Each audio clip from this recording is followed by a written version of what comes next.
Imagine one day you're running, driving, eating, working, holding your wife's hand, and playing in the front yard with your daughter. And then it stops. This is the story of our friend Dwight Orr. Warning though, if you listen to Dwight, be prepared to be motivated and moved to action.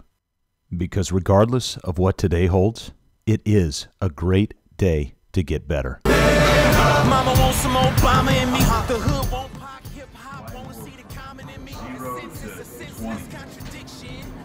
Who was Dwight? Right. When you were 2 and 8, 15, and all of that. I was always a caring person, giving person, respectable.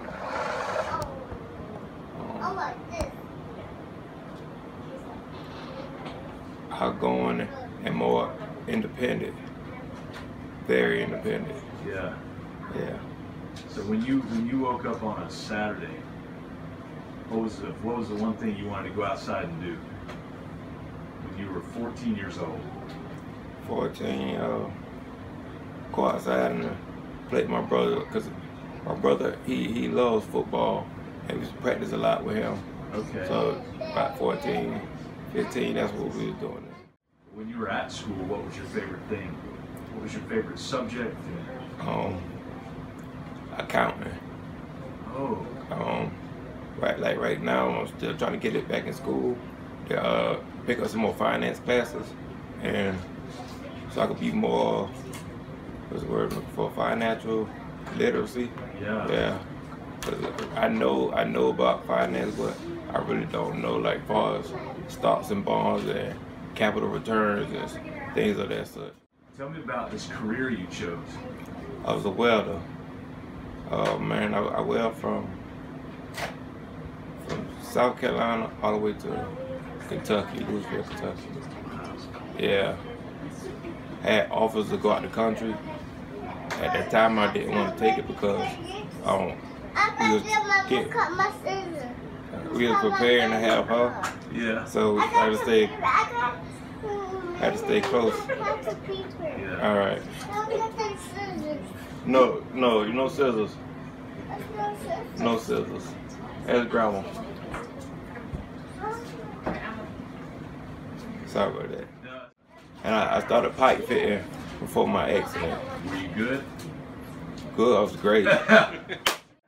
Tell me about what you remember about the accident. I was, we came home for that weekend.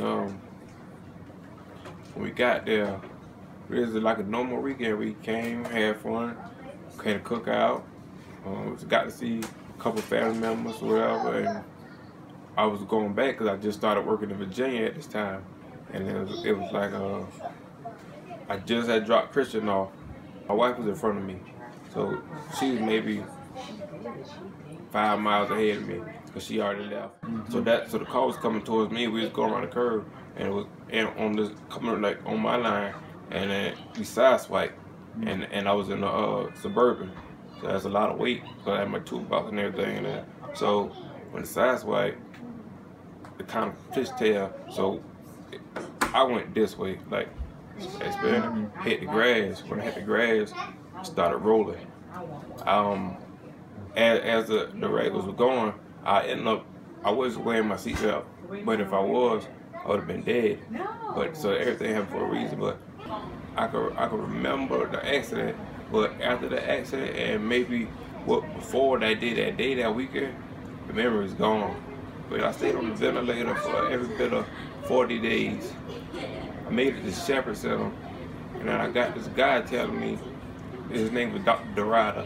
He telling me, I'm gonna get you off that vet this weekend. I got there on a Friday, he said by Monday morning, I'll have you off the vet. So how important, I heard your mom talking about goals, how important do you think it was for that doctor to set a goal for you? To say, hey, by Monday, you're gonna be off that vent. That was important for me because like now I got somebody that's playing with me, that's want to help me and get me back about where I was at. When I left Shepherd, this arm right here didn't work at all. Yeah. So this arm came right here back when I was in Shepherd. Why did you decide to do something instead of just go, just kind of give up?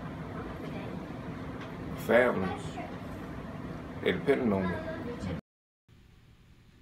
I heard this story, and I was told you really need to go meet this guy, because he's just motivated, he's determined, he wants to get better, he wants to beat the odds, and just needs encouragement. And so I went and met Dwight Orr.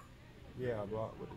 And right when I walked into the room, here he was sitting in a motorized wheelchair, no arm movement, no leg movement, kind of had to do a fist bump, but had this huge smile on his face and saying, "Who's this guy?" Spent the day with him, the afternoon with him, and just left there with a conviction of, what can I do to help this young man whose life as a welder all across the Southeast changed in the instant. But I met this young man, and I was just compelled to help. He's married. His wife is sticking by his side. He's got a young daughter, 2-year-old. And he just needs encouragement. But he also needs financial help, because this stuff that he needs is expensive. And so we're doing whatever we can to help. And maybe one day y'all can meet Dwight as well. But what an unbelievable young man that's determined to fight this battle.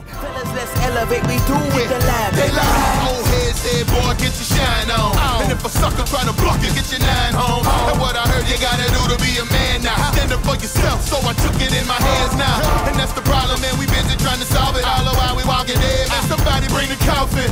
Boy, drop peach fuzz, now you think that you a man. Cause you feeling yourself, you need to man up. Yeah, there's many things man is chasing after. They got some questions, we got some answers.